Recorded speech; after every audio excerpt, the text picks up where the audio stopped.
রোদ উঠছে, বৃষ্টি নেই, বাচ্চারা খুব আনন্দে সবাই বেলকনিতে চলে আসছে। এই দেখুন, আর 3-4 দিন ধরে বাচ্চারা ঘরবন্দি থেকে ওরাও মানে বিরক্ত হয়ে গেছে। এই দেখুন, এরা দুজন অলরেডি ঘর মানে ঘুম থেকে উঠে দৌড় দিয়েছে ওরা বারান্দায়। আজকের আবহাওয়াটা মোটামুটি আলহামদুলিল্লাহ সুন্দর আছে, রোদ আছে একটু, তেমন বৃষ্টির ছাট এখনও কোনো সম্ভাবনা নাই। এদের দুজনের অবস্থায় দেখুন কি সুন্দর। আর ঘাস তো আনতে পারিনি এই 4 দিনে। ঘাসের অবস্থা দেখুন, একেবারে ঘাস নেই, নর্মাল। এই দেখুন, তার সঙ্গে আমার টাইসন দেখুন কোথায় উঠে বসে আছে মনের সুখে। এরা ঘাস খাচ্ছে আর ইনি ওখানে বসে বসে এদের দেখছে, কারণ তার খাবার পর্ব আগে শেষ হয়ে গেছে। উনি তো টাইসন লাট সাহেব, ওনার সব কিছুই একটু এক্সট্রা হয়ে যায়। তার সঙ্গে এরাও দেখুন, ওরা প্রকৃতি সুন্দর পেয়ে সবারই আজকে মন ভালো। আমার তো অবশ্যই, যেহেতু আমিও আল্লাহর কাছে প্রার্থনা করছিলাম যাতে আজকে রোদটা ওঠে। আলহামদুলিল্লাহ রোদটা উঠেছে।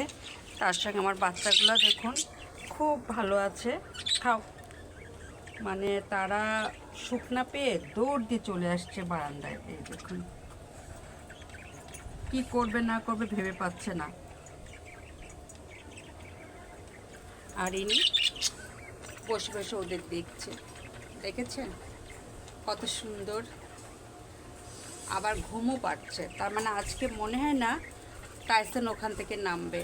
মেলা দিন পরে উঠতে পেরেছে, টাইসনের মধ্যে একটা মানে শান্তি কাজ করছে।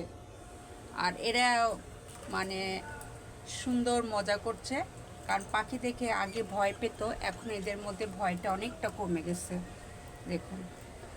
আর দেখুন, আজকে আমার ঘাস আনতে হবে বিকালে যেয়ে, কারণ ঘাস একেবারেই নেই, ঘাস শুকিয়ে গেছে, নষ্ট হয়ে গেছে। তারপরেও এরা যেটুকু পাচ্ছে এরা খাচ্ছে। আমি আজকে বিকালে যেয়ে ঘাস নিয়ে আসবো।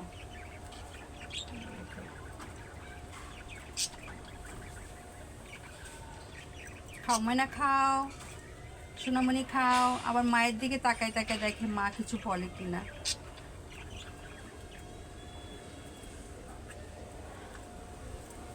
উনি সুন্দর মনের সুখে লেজ নাড়াচ্ছে আর ঘুমাচ্ছে। দেখুন টাইসন, কি অনেক শান্তিতে আছো উপরে উঠে?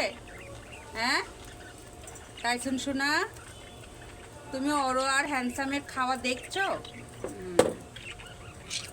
সবাই শান্তিতে আছে,